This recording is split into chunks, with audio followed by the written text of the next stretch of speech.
इस वीडियो में हम लोग क्लास 10 विज्ञान अध्याय 2 अम्ल, क्षार तथा लवण, इस अध्याय के सभी वैसे महत्वपूर्ण ऑब्जेक्टिव करने वाले हैं जो या तो बोर्ड की परीक्षाओं में आ चुके हैं या जिनकी बोर्ड की परीक्षाओं में आने की प्रबल संभावना है।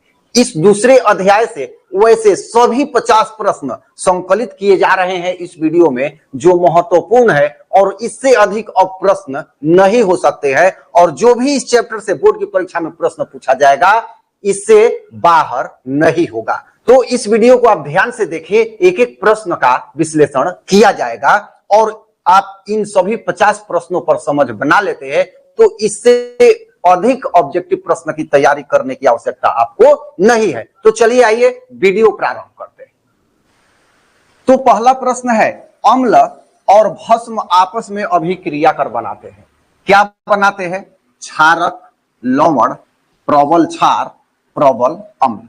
तो हम लोग जानते हैं कि जब अम्ल और भस्म आपस में अभिक्रिया करते हैं तो लवण तथा जल का निर्माण होता है। तो यहां सही विकल्प क्या हो जाएगा? विकल्प बी हो जाएगा, लवण का निर्माण करते हैं। वही दूसरा प्रश्न है, चीनी का रासायनिक सूत्र क्या है? कई बार बोर्ड की परीक्षाओं में पूछा जा चुका है चीनी का रासायनिक सूत्र। तो यहां पर ये जो विकल्प है C12H22O11, ये चीनी का रासायनिक सूत्र है। वहीं इस पे बात करते हैं C6H12O6, तो ये ग्लूकोज का रासायनिक सूत्र है। तो ये यहां विकल्प जो सी है ये इसका सही और उचित विकल्प है।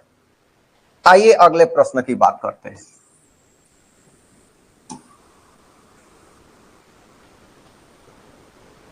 तीसरा प्रश्न है, पीएच किसी घोल में किसकी शक्ति को व्यक्त करता है? मतलब एक तरह से यही प्रश्न है कि पीएच क्या है। तो यहां पर दिया हुआ है hydrogen ion, hydroxy ion, chlorine ion, इनमें से कोई नहीं। तो यहां पर जो पीएच है हाइड्रोजन आयन के शक्ति को व्यक्त करता है। पीएच किसकी शक्ति को व्यक्त करता है? तो हाइड्रोजन आयन की शक्ति को व्यक्त करता है। चौथा नंबर प्रश्न देखते हैं। क्वेश्चन है, यदि किसी हाइड्रोजन आयन का सांद्रण 10 का पावर -6, यहां पावर है ये मिसप्रिंट है, मोल प्रति लीटर है तो उसका पीएच मान होगा। बहुत ही इंपॉर्टेंट प्रश्न है और कई बार परीक्षाओं में पूछा जा चुका है। तो ये चौथा का सही उत्तर हो जाएगा। यहां पर दिया है विकल्प ए -x, विकल्प बी x। ये कह रहा है कि 10 का पावर -x मोल प्रति लीटर अगर है तो पीएच क्या है? तो ये इसका सही उत्तर हो जाएगा 10। ये अगर x है इसको हम 10 मानते हैं तो क्या है ये 10 माइनस, जैसे पीएच 4 है, मतलब इसका मतलब है कि 10 का पावर -4 मोल प्रति लीटर है। ठीक है। पीएच किसी बिलियन का 7 है, मतलब ये 10 का पावर -7 मोल प्रति लीटर ये है इसका।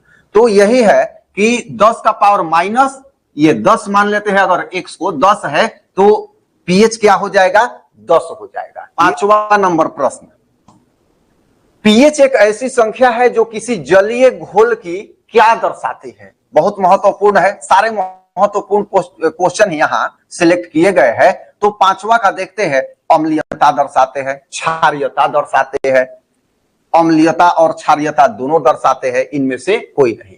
तो स्पष्ट है कि पीएच एक ऐसी संख्या है जो किसी जलीय घोल की क्या दर्शाती है? तो अम्लीय तथा क्षारकीय दोनों गुण दर्शाती है। जैसे 7 से कम हो तो अम्लीय और 7 से अधिक हो तो क्षारकीय गुण दर्शाती है। तो इसका कौन सा विकल्प हो जाएगा? विकल्प हो जाएगा सी, अम्लीयता और क्षारीयता दोनों को दर्शाते हैं।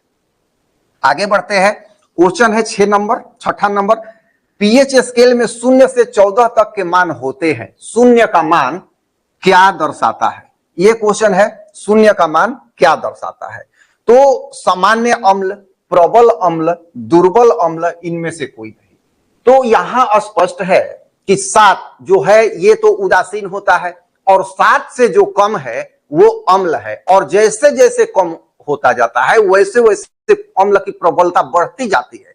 जैसे किसी अम्ल का पीएच मान यदि 5 है और किसी अम्ल का पीएच मान 3 है, तो 3 पीएच मान वाला अधिक प्रबल होगा 5 वाले से। तो बस इसी में इसका आंसर है कि शून्य का मान, तो शून्य जो है बहुत ही अधिक प्रबल अम्ल हो जाएगा।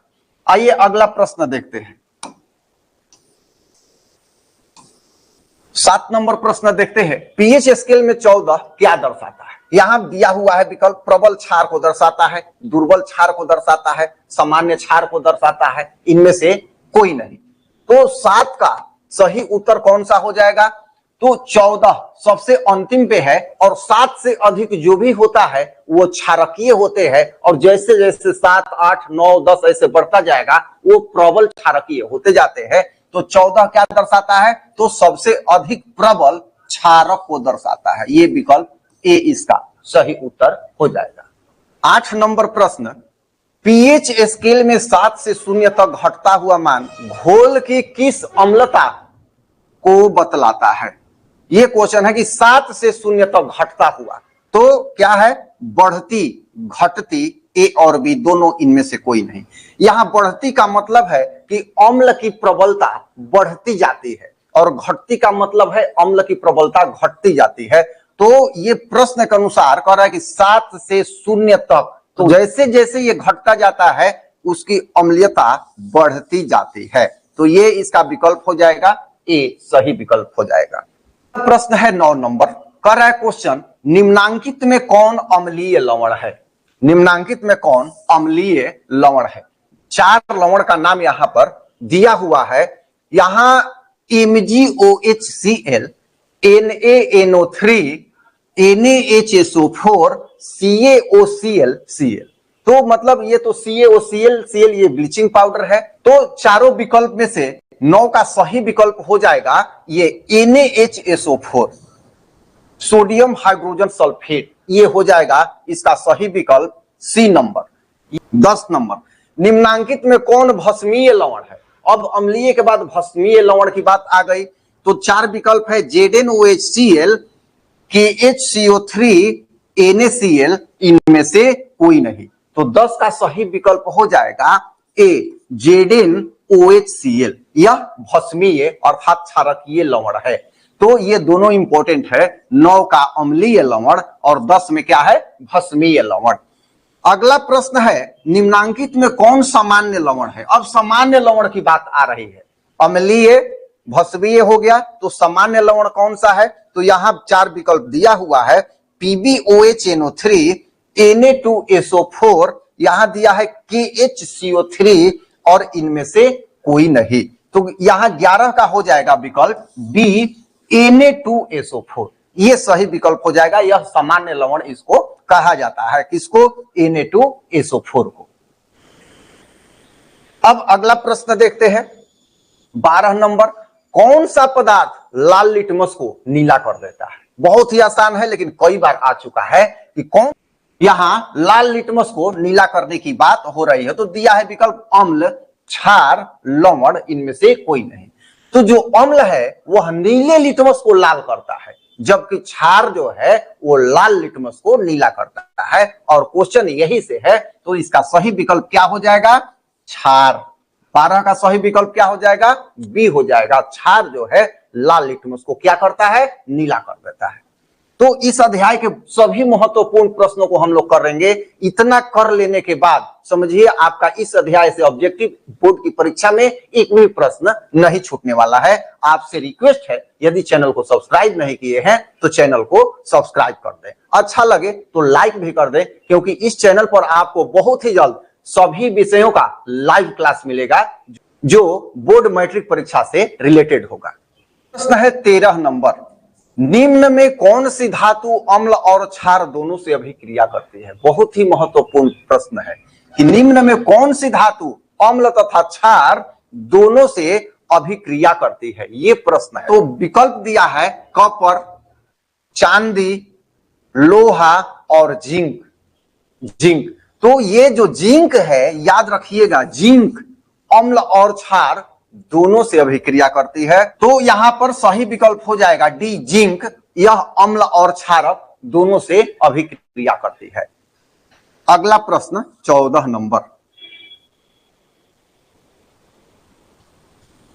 निम्न में कौन भस्म नहीं है? निम्न में कौन भस्म नहीं है?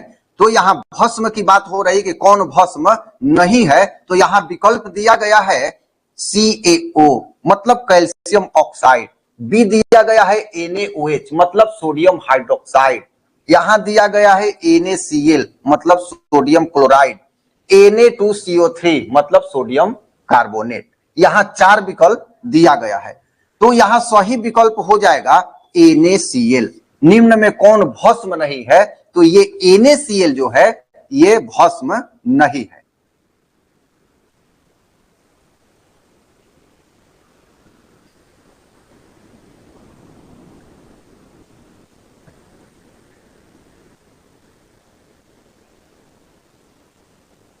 आइए अगला प्रश्न देखते हैं।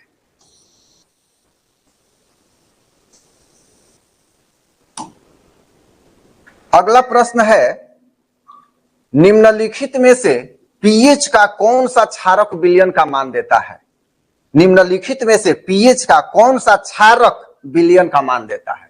ये दिया हुआ है कुछ विकल्प कि ये ऐसे भी प्रश्न पूछ सकता है इसको कि निम्नलिखित में से कौन क्षारकीय होगा। यहाँ 2 है, 7 है, 6 है, 13 है। तो हम लोग जानते हैं कि जो विलयन क्षारकीय होगा उसका पीएच मान 7 से अधिक होगा। तो यहाँ विकल्प में जब हम देखते हैं तो 7 से कम ये सभी 6, 2 और 7 या तो 7 है या 7 से कम है।